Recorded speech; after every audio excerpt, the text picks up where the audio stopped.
அனைவருக்கும் உங்கள் ஆசிரியை ஹேமலதாவின் இனிய வணக்கங்கள். இன்னைக்கு பாடம் 6 எழில் கொஞ்சும் அருவி.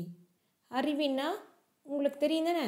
அருவின்னா இந்த மலை இருக்குது பார்த்தியா, அதுலேருந்து தண்ணி அப்படியே கீழே நோக்கி விழும், அதுதான் அருவின் பேர். இப்போ இதில் பார்த்தீங்கன்னா அங்கவை சங்கவை இருவரும் சித்தப்பா சித்தி வீட்டிற்கு செல்கிறார்கள். அங்கவை சங்கவைன்னு ரெண்டு பேர் அக்கா தங்கச்சி. அவங்க சித்தப்பா சித்தி வீட்டுக்கு போகிறாங்க. அங்கே போய் அவங்க என்ன பேசிக்கிறாங்க, அவங்க சித்தப்பா சித்தி அங்கவை சங்கவை வந்து என்ன பேசுகிறாங்கன்றது தான் இந்த பாடம். பாருங்கள், சித்தப்பா சித்தி அங்கவை சங்கவை. அவங்க வீட்டுக்கு போகும்போது சித்தி வந்து, வாருங்கள் செல்லங்களே, வீட்டில் எல்லாரும் நலமா? அவங்கள பார்த்து சித்தி கேட்குறாங்க, வாங்க வாங்க செல்லக்குட்டிங்களா, வீட்டில் எல்லாரும் நல்லா இருக்காங்களா அப்படின்னு சொல்லி கேட்குறாங்க. அதுக்கு அங்கவை சங்கவை, நலமாய் உள்ளோம் சித்தி, நீங்கள் நலமா? நாங்கள் நல்லா இருக்கோம் சித்தி, நீங்கள் நல்லா இருக்கீங்களா அப்படின்னு சொல்லி கேட்குறாங்க. சித்தப்பா, நீங்கள் இருவரும் கல்வி சுற்றுலா சென்று வந்தீர்களாமே, அதை பற்றி கூறுங்கள் கேட்போம். ஆமாம், நீங்கள் 2 பேரும் வந்து உங்கள் ஸ்கூலில் வந்து கல்வி சுற்றுலா போனீங்களாமே, எங்கே போனீங்க, அதை பற்றி சொல்லுங்கம்மா அப்படின்னு சொல்லி அவர் சித்தப்பா கேட்டார். அதுக்கு அங்கவை, நாங்கள் தருமபுரி மாவட்டத்தில் உள்ள வரலாற்று சிறப்புமிக்க ஒகேனக்கல் அருவிக்கு போய் வந்தோம், அதை பற்றி கூறுகிறேன் கேளுங்கள். நாங்கள் கல்வி சுற்றுலா வந்து தருமபுரி மாவட்டத்தில் உள்ள வரலாற்று சிறப்புமிக்க இடமான ஒகேனக்கல் இருக்குங்க சித்தப்பா, அதில் அப்படியே மலையிலேருந்து அருவி கொட்டுற மாதிரியே இருக்குது, அதுக்கு போய் வந்தோம், அதை பற்றி நான் உங்களுக்கு சொல்கிறேன், நீங்கள் கேளுங்க அப்படின்னு சொல்லி அங்கவை சொல்கிறா. அதுக்கு பாருங்கள் சங்கவை, எழில் கொஞ்சம் மலையில் உள்ள அந்த அருவி பெண்ணாகரம் ஊராட்சி ஒன்றியத்தில் இருந்து 16 கிலோமீட்டர் தூரத்தில் உள்ளது. எழில் கொஞ்சம்னா அழகு மிக்கன்னு அர்த்தம். மலையிலேருந்து அந்த அருவி அப்படியே தண்ணி வந்து அருவியாக கொட்டுது. அது வந்து பெண்ணாகரம் ஊராட்சி ஒன்றியம் இருக்குது, அதுலேருந்து 16 கிலோமீட்டர் தூரத்தில் இந்த ஒகேனக்கல் அருவி இருக்குங்க சித்தப்பா அப்படின்னு சொல்கிறா. கடல் மட்டத்திலிருந்து 1500 அடி உயரத்தில் உள்ளது. நம்ம கடல் பார்க்குறோமா, இப்போ டிவிலெலாம் கடல் காமிச்சாங்க தானே, அந்த கடல் மட்டத்திலேருந்து 1500 அடி உயரத்தில் வந்து இந்த ஒகேனக்கல் இருக்குது. சித்தப்பா, மலையின் உச்சியிலிருந்து வெள்ளியை உருக்கி ஊற்றியது போல பேரிரைச்சலுடன் கீழ்நோக்கி விழும் அருவி பார்க்க பார்க்க அழகு இல்லையா? அந்த அருவி இருக்குது பார்த்தீங்களா, அது அந்த மலையோட உச்சியிலேருந்து வெள்ளியை உருக்கி அப்படியே நம்ம விட்டா எப்படி இருக்குமோ அதுபோல் பயங்கர சத்தம், பேரிரைச்சலோட கீழ்நோக்கி விழும் அருவி, அது பார்க்குறதுக்கு ரொம்ப அழகாக இருந்தது தானே, அதை பார்த்தீங்க தானே அப்படின்னு சொல்லி சித்தப்பா கேட்டார். அங்கவை, ஆம் சித்தப்பா, அழகோ அழகு. ஆமாம் சித்தப்பா, நீங்கள் சொல்கிற மாதிரி அந்த அருவி வந்து இந்த மலை உச்சியிலேருந்து கொட்டுறது பார்த்திங்கன்னா வெள்ளியை உருக்கி ஊற்றுனது போல் இருந்தது சித்தப்பா, அவ்வளோ அழகாக இருந்தது அப்படின்னு சொல்லி சொல்கிறா. சித்தப்பா, அதற்கு ஒகேனக்கல் என்ற பெயர் எப்படி வந்ததாம், தெரிந்து கொண்டீர்களா? சரி, நீங்கள் கல்வி சுற்றுலா போனீங்க, ஒகேனக்கல் அருவிக்கு போனீங்க, அந்த ஒகேனக்கல்னு ஒரு பேர் இருக்குதுன்னு, அது எப்படி வந்ததுன்னு சொல்லி அங்கே தெரிஞ்சுக்கிட்டீங்களா அப்படின்னு கேட்குறாரு. அதுக்கு அங்கவை சொல்கிறா பாருங்க. அங்கவை, ஒகேனக்கல் என்பதற்கு புகையும் கல்பாறை என பொருள். சித்தப்பா, ஒகேனக்கல்னா அதுக்கு என்ன, ஏன் அப்படி பேர் வந்ததுன்ற நாங்கள் நல்லா தெரிஞ்சுக்கிட்டோம் சித்தப்பா, அதுக்கு வந்து புகையும் கல்பாறை அப்படின்னு பேருங்க சித்தப்பா. கன்னடத்தில் ஒகே என்பது புகையாகும். நம்ம பக்கத்தில் இருக்கிற மாநிலமான கன்னடத்தில் வந்து ஒகே அப்படின்னா புகைன்னு அர்த்தமா.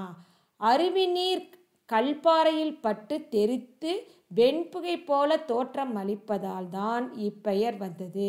அந்த அருவி தண்ணி சொன்னதானே சித்தப்பா, அது கல்பாறையிலேருந்து படுது. கல்பாறையில் அந்த தண்ணி விழுந்து அப்படியே தெரித்து அப்படியே அங்கே பார்த்தோங்கன்னா சித்தப்பா ஒரே வெண் புகையாக இருக்குது அந்த இடமே.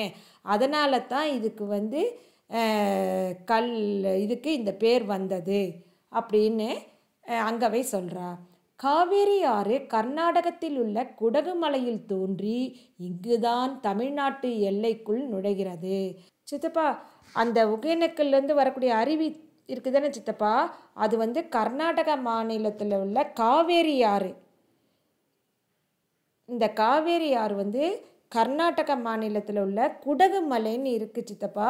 அங்கே தான் தோன்றி நம்ம தமிழ்நாட்டினுடைய எல்லைக்குள், எல்லைன்னா இந்த ஒகேனக்கல் கிட்ட தான் வந்து நுழையுது சித்தப்பான்னு சொன்னாங்க.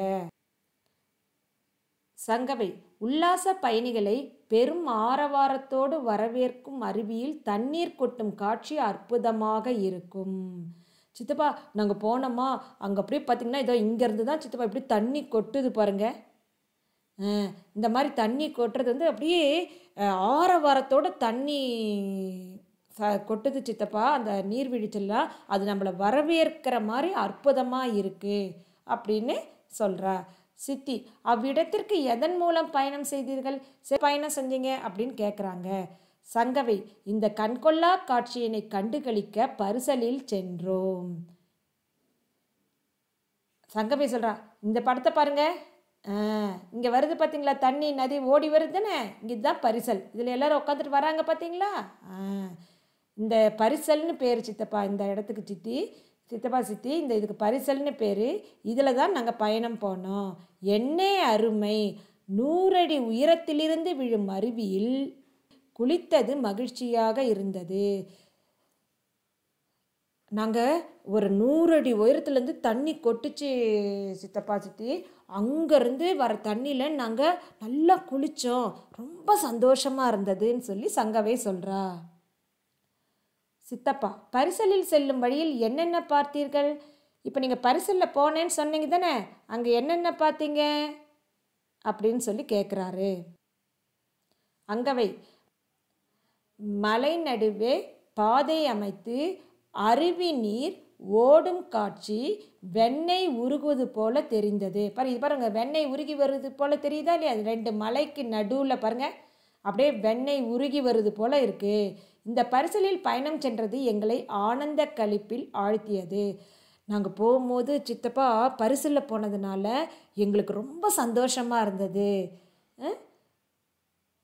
அந்த பரிசல் படம் காமிக்கிறேன் பாருங்க, அதை பாருங்க. இந்த 2 மலைக்கு நடுவில் ஒரு பாதை அமைச்சிருக்காங்க. இதில் தான் பரிசலில் வந்து போனோம். இது எல்லாருக்கும் பிடிக்கும் தானே, குழந்தைங்க உங்களுக்கும் ரொம்ப பிடிக்கும் தானே. சங்கவை, 2 மலைகளுக்கிடையே தொங்கு பாலத்தில் சென்றோம்.